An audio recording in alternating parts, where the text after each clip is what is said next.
Let's get to the very easy yet tricky riddle number 1.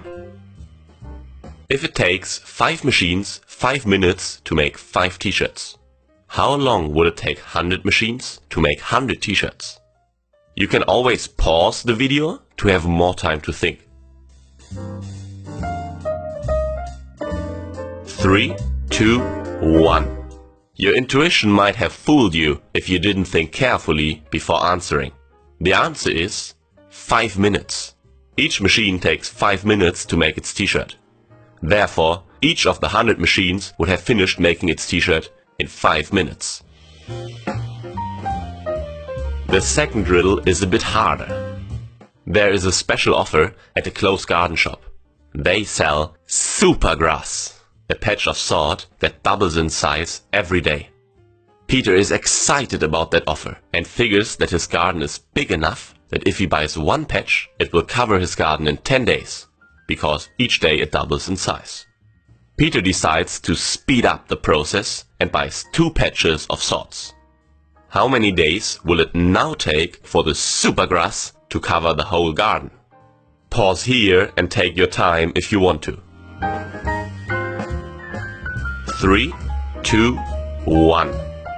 To cover the garden with 2 patches will take only 1 day less.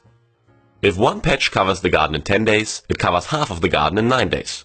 That means after 9 days, each of the patches has covered half of the garden. If you got that right, well done. If you solve the next, you're already above average. A young man is traveling with his wolf and 2 sheep. The wolf likes the taste of sheep a lot, and that means if the man leaves the wolf alone with the sheep, the wolf will eat them.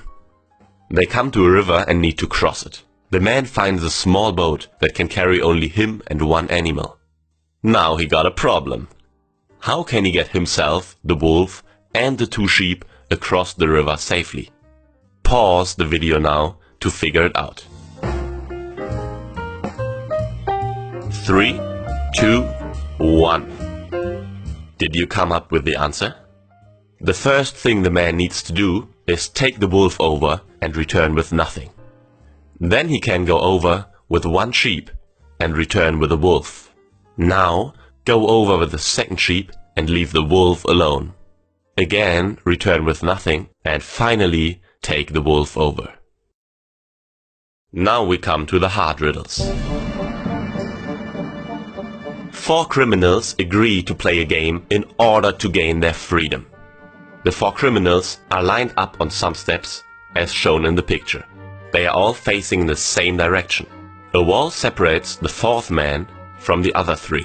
To summarize, man 1 can see man 2 and 3. Man 2 can see man 3. Man 3 can see none of the others. And man 4 can also see none of the others. The criminals know that they are given 2 black hats and 2 white hats, but they initially don't know what color hat they are wearing. They are told to shout out the color of the hat they are wearing as soon as they know for certain what color it is. They are not allowed to turn around or move. They are not allowed to talk to each other, and they are not allowed to take their hats off either. Who's the first person that will definitely shout, and why? I guess you know what to do now if you need more time to think.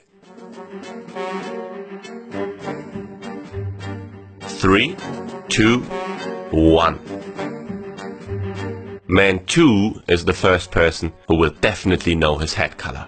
That's because man 1 can see man 2 and man 3. If they have the same hat color, he already knows the color of his own hat. But if man 2 and man 3 have different hat colors, man 1 is not able to tell his own hat color.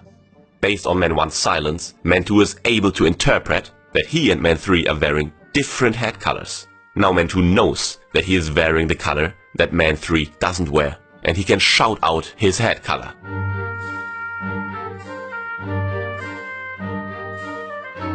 A good friend challenges you. He hands you a normal deck of 52 cards. He tells you that 13 of the 52 cards are face up, the rest face down, and the face up cards are distributed randomly throughout the deck. You are blindfolded and can't see anything.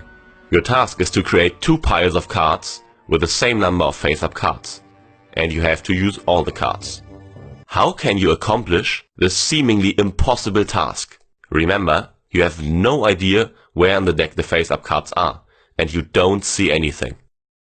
Pause here to have more time to come up with a solution. 3, 2, 1. A great riddle. There's one strategy that guarantees you to win. Take the first 13 cards off the top of the deck and flip them over. This is the first pile. The second pile is just the remaining 39 cards. Let's look at an example. We assume that from the first 13 cards, 8 cards of them are face up. That means from the remaining 39 cards, 5 cards will be face up. When we flip the cards from the first pile of 13 cards, 5 of them will become face up and 8 will be face down. Another example, if only 3 of the 13 cards were face up, 10 from the remaining cards were face up. When we flip the 13, we have the same amount of face up cards again, which is 10.